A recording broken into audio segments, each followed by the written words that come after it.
So this is what the mind map looks like for this section of time value of money and finance.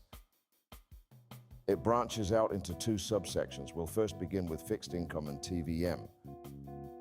All right then, frequency of compounding, an absolute necessity to understand before you move any further.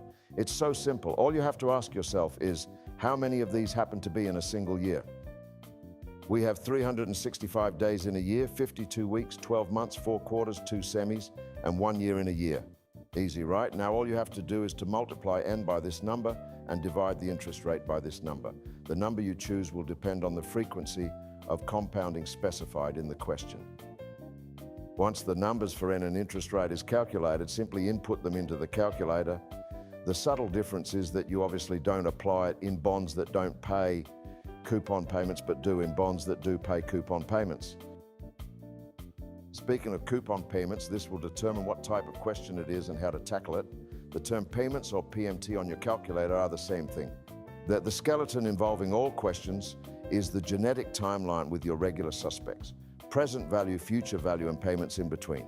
The interest rate is then used to either find the future value or the present value. Alas, the most important question, does the bond make coupon payments?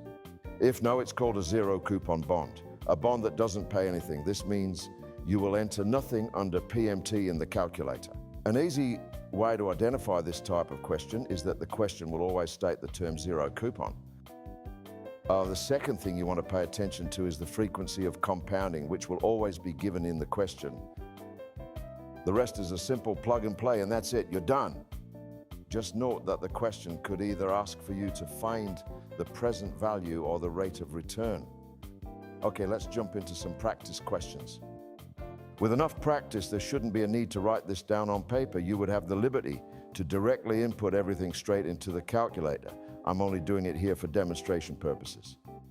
N is 10, and before you move on, this is the point where you check for the frequency of compounding. In this case, it's annual, and annual implies you multiply this by 1, so N stays as 10, R is 5, and again, pause and check for the frequency of compounding, which is annual, so multiply by 1 again. Present value is what we have to find out.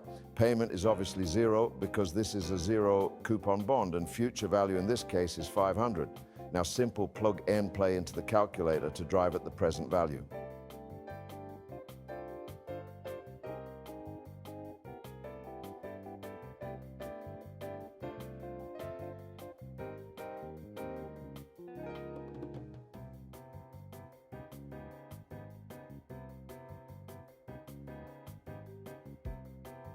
Next question. For this question, N is 20 and interest rate is 15. Those are the only two things impacted by the frequency of compounding, so pause and check for the frequency. In this case, it's semi-annual. This means you would have to multiply N by 2 and divide interest rate by 2. PV is what we need to find out. PMT is, of course, 0 for a zero coupon bond, and the future value is 100. The rest is a simple plug and play in the calculator, and you should have your answer.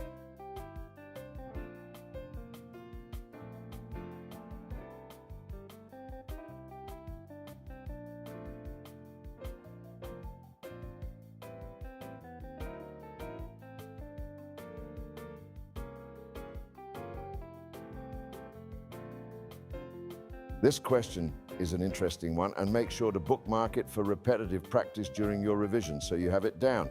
First, it requires you to find the interest rate and not the PV. That's easy. Second, it has a bit of a wordplay with the timelines, so it's best to draw a timeline to correctly find out the N. Even though the total timeline is 12, you don't use 12 as N. The trick is to find out what year the future value is. In this case, it's 3. So N in this case is 3. R is what we're trying to find out. PV is given. PMT for a zero coupon bond, of course, is 0. Future value is also given. Then all you have to do is plug and play into the calculator and you'll have your answer.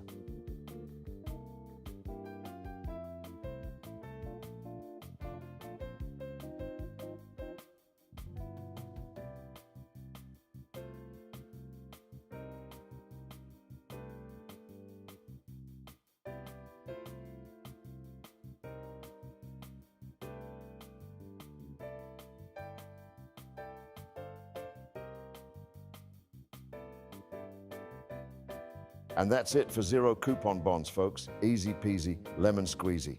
And remember, we came here because the bond in question does not pay coupon payments. Now, if the bond does pay coupon payments, we should be able to recognize the question, because the question will give you something called a coupon rate. As you can see here, all the questions has a coupon rate, but this isn't the PMT. In order to get the PMT, you need to multiply the coupon rate by the price of the bond. In other words, the future value. Now, there are two types of questions. Type 1 is where the future value is given, and the other type where the future value is not given. And of course, as always, anything you do with the topic of bonds, don't forget to apply the correct frequency of compounding. And finally, it's as simple as plugging everything in the calculator and outputting the answer. Now let's get into the questions. Similar to before, lay out all the inputs. N is 5, R is 9%. And before moving on, don't forget to check the frequency of compounding. In this case, annual, so we multiply by 1. PV is what we need to find out. For PMT, multiply the coupon rate by the price of the bond. And future value is 100. Now it's simply a matter of plug and play.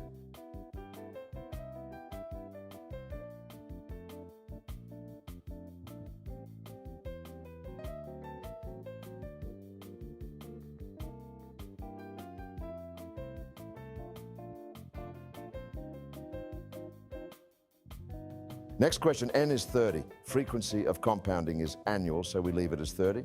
R this time is what we need to find out. PV is given here. Future value is 10,000, and to calculate PMT, multiply the coupon rate by the price of the bond. Now just plug and play into the calculator.